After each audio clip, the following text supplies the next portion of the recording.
పత్తి పంటలో 80 నుంచి 90 రోజులు గడిచాయంటే ఆహ్వానించని అనుకోని అతిథులైతే వస్తారండి. ఈ అతిథులు 2 రకాలండి. శిలీంధ్రాలు, మరోపక్క బ్యాక్టీరియాలు.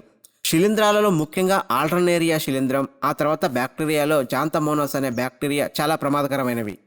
ఆల్టర్నేరియా శిలీంధ్రం ద్వారా ఆల్టర్నేరియా ఆకుమచ్చ తెగులు, జాంతమోనస్ బ్యాక్టీరియా ద్వారా బ్యాక్టీరియా లీఫ్ బ్లైట్ బ్లాక్ అనే ఒక మచ్చ తెగులైతే వస్తుందండి. ఈ తెగులు, ఆ బ్యాక్టీరియా వల్ల వచ్చిన రోగాలు రెండూ కూడా ముదిరినప్పుడు మనకి పండాకు రోగం అయితే వస్తుందండి. పండాకు తెగులు ముదరడానికి ముందే మన పంట చేను 2 రకాల సిగ్నల్ ఇస్తుందండి. వీటిని గుర్తించి ముందే మందులు స్ప్రే చేసుకుంటే అతి భయంకరమైన పండాకు రోగం నుంచి బయటపడవచ్చండి.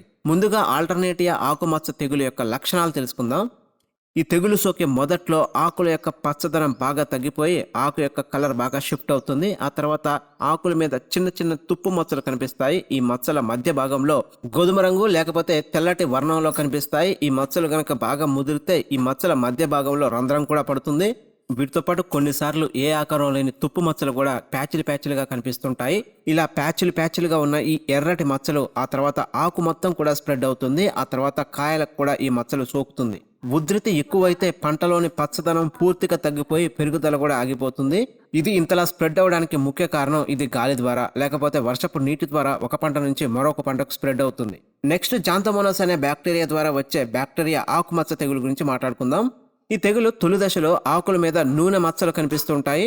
ఈ మచ్చలు క్రమేపీ రూపాంతరం చెందుతూ ఎర్రగాను ఆ తర్వాత నల్లగాను మారుతాయి. ఇలా నల్లగా మారినప్పుడు ఈ మచ్చలు ఆకుల యొక్క ఈనెలకు కూడా పాకి ఆకు మొత్తం స్ప్రెడ్ అవుతుంది. ఒక పక్క నుంచి ఆకు ఎండిపోతుంటే ఇంకొక పక్క నుంచి ఆకు పసుపు రంగులోకి మారుతూ ఉంటుంది. ఇది ఈ తెగులు యొక్క అంతిమ దశ. ఇలా పసుపు వర్ణంలోకి మారిందంటే పంటని పూర్తిగా వదిలిపెట్టడం తప్ప చేసేది ఏమీ ఉండదు. అందుకే మొదటి దశలోనే ఈ మచ్చల్ని గుర్తించి ఇటు శిలీంధ్రాలు అదేవిధంగా అటు బ్యాక్టీరియాకి సంబంధించిన 2 రకాల తెగుళ్ళ మందులు అయితే స్ప్రే చేసుకోవాల్సి ఉంటుంది. ఈ మచ్చలు ప్రారంభ దశలో ఉంటే స్టిల్ట్ స్ప్రే చేసుకోవచ్చు. ఇదైతే ఎకరానికి ఒక 100 ml వరకు స్ప్రే చేసుకోవచ్చు. మచ్చల యొక్క ఉధృతి ఎక్కువైనప్పుడు BASF కంపెనీ వారి ప్రియాక్సార్ 120 ml, ఆ తర్వాత క్యాబ్రియో టాప్ అయితే ఎకరానికి 600 గ్రాముల వరకు స్ప్రే చేసుకోవచ్చు. అందుబాటులో ఏ మందు ఉంటే ఆ మందు స్ప్రే చేసుకోండి, ఎటువంటి ఇబ్బంది లేదు. అవసరమైతే వారం నుంచి 10 రోజుల్లో మరొకసారి స్ప్రే చేసుకోవచ్చు.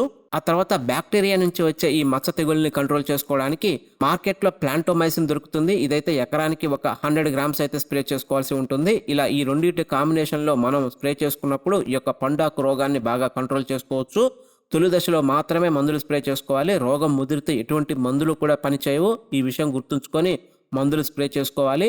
వీడియోలోని కంటెంట్ బాగుందనిపిస్తే లైక్ చేయండి. ఫర్దర్ ఇన్ఫర్మేషన్ కోసం మన ఛానల్ని సబ్స్క్రైబ్ చేసుకోండి. Thanks for watching.